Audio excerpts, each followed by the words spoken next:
Hey guys, it's me Jake from JakeMan21642. Today I've got a video for you of this 2010 Chevrolet Impala. This one is just a standard LS model.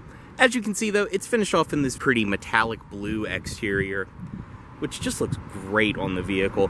Also will admit at the start, this one was just traded in. I know it won't be here for long, and these always seem to be a popular upload, so I wanted to get a video before it has been properly detailed. This car's still very clean inside and out for what it is. But outside, you can see your body-colored door handles, as well as your body-colored mirrors right here. Even on the LS, you do get some chrome trim around the windows, and all of that. You can see your fuel cap right here on the driver's side. Obviously E85 compatible. And around the rear, your Impala and Flex Fuel badges.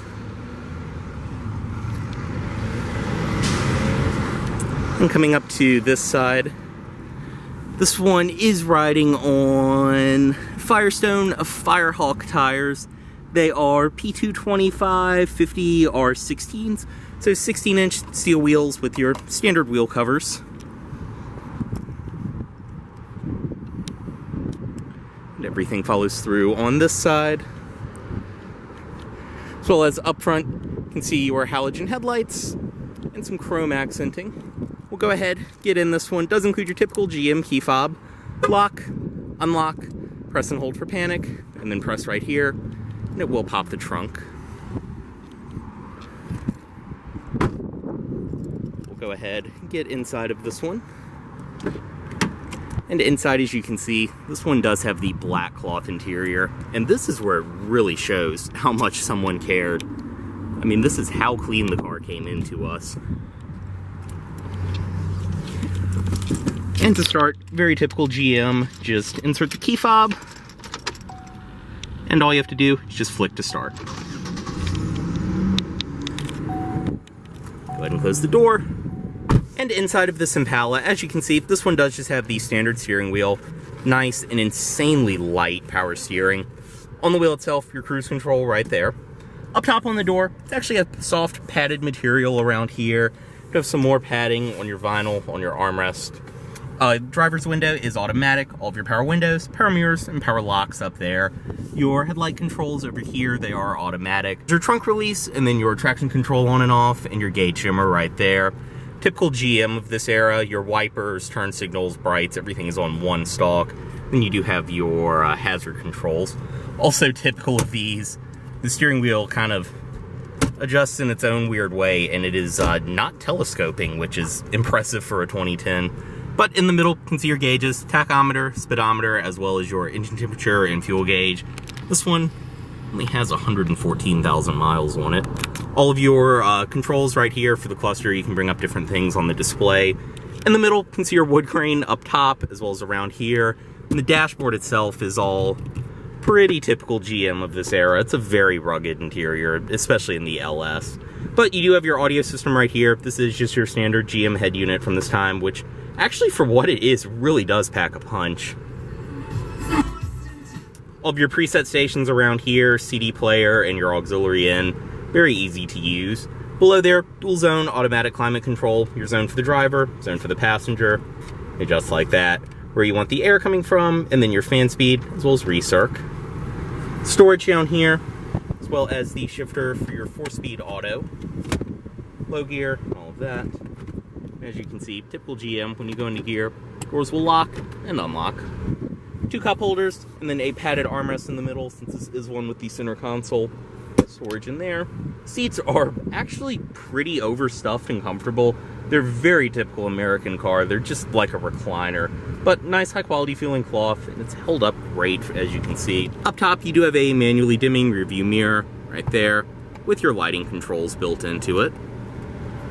But otherwise, I mean, pretty basic, but definitely not a bad place to be. You can see your visor right here, which obviously will go to the side and extend. Actually using it at the moment. It does have your vanity mirror built in. But we'll go ahead, step out, driver's side window down, pop the hood, and pop the trunk right there.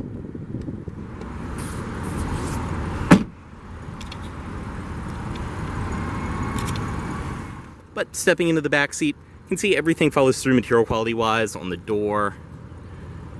Same plush seating is up front. This seat is reclined back pretty far, but still, I'm 6'2". I can fit back here all right. I mean, not a terrible place to be. Super plush cloth, just like up front, so you kind of just sink down into it. So you do get a back seat pocket on the passenger side. Also up top, your interior lighting.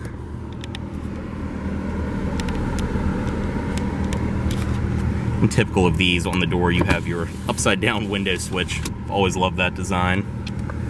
We'll go ahead and step out. Also, a little more storage down below, and your child locks built in right there.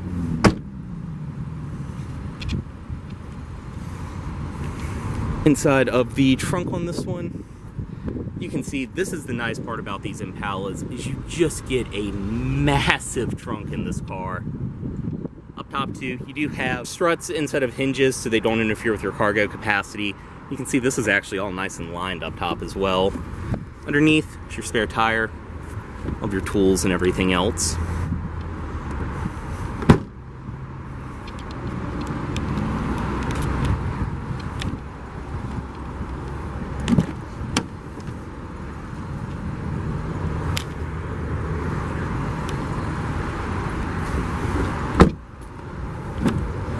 And up front, you do have a manual passenger seat in the LS. Inside of the glove box, this one does include all of your owner's literature, everything like that, inside of its original bag.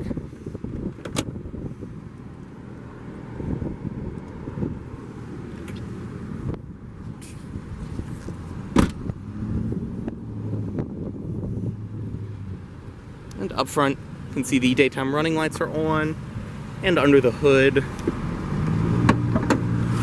this one is equipped with Chevrolet's 3500 or 3.5 liter V6.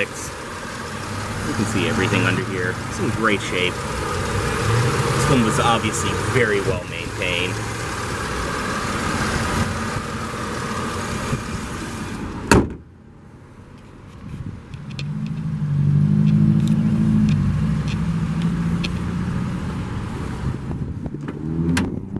We'll go ahead, bring the driver's side window back up. Cut it off. Little chime reminding you to move the key. And as always, this vehicle is for sale at Volvo of Richmond here in Richmond, Virginia. If you aren't in this vehicle, please let Volvo of Richmond know you saw this video. Thanks for watching.